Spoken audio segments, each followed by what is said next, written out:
Namaste, mi familia. We are talking about the role of your 20s in a time period where you are going to live much longer than anybody else in human history. You are the first generation that is most likely going to live beyond 100 and potentially even longer. You might live to be 120 years old.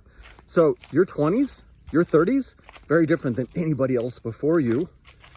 And that should refocus what you do in your 20s, right?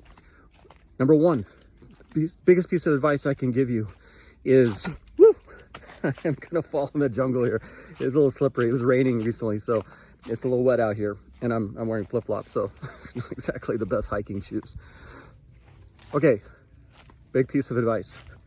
No absolutes, right? In your 20s, this is the era of exploration. It's the era of maybe for you, right? I don't care what it is, politics, career, religion, everything.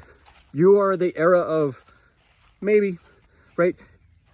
Don't lock in. That's my advice to my 20-year-old self. If I could go back in time, don't lock in the 20s to knowing everything.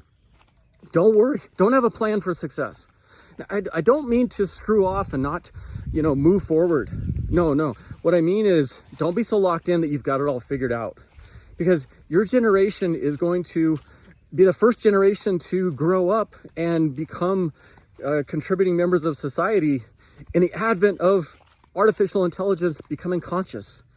You're going to have wet labs that are exploring, new theories and formulas and testing them. And the pace at which that innovation is going to happen is going to change everything in your lifetime, right? So the purpose of your 20s, when you're going to live to be 120 years old, can no longer be, I'm going to try to crack the nut and become uber successful in my 20s. That would be awesome if that happens, right? But anybody that's uber successful in their 20s will tell you that there's no formula for doing that. You can't plan to be uber successful. You can apply best practices and you can work hard, but in an era where you're going to live and contribute to society for 60, 80 years, well, that is no longer the time that you need to figure that out by your 20s. Because in your lifetime, see if I can change course here, your lifetime, everything's going to change, right? What you figure out in your 20s with the advances of technology, forget it, my friend. That is no longer going to apply by the time you're 30, right? It is going to completely change. And so your ability to adapt is entirely dependent on your ability to be broad, right? Well-rounded, to be able to explore the world from a growth perspective of explore the world through your body, right? Get out there in the world. Don't get behind a desk and just contribute code or, content or whatever it is that you do. No. Get out in the world and experience life. Have your body explore, physically get out into the universe, right? But most importantly, your mind, right?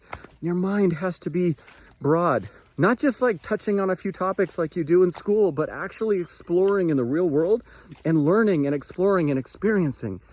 And most important, your spirit. I'm telling you, your life is going to be one of turmoil. Your life is going to be one of no absolutes and nothing that you can count on. You're going to be adapting and shifting as you go through time, and you need to be grounded. You're going to need to have that connection to spirit that can ground you in times of peril, right? So start early, develop a meditation practice, walk in nature. That's what really connects me, right? But find your connection to spirit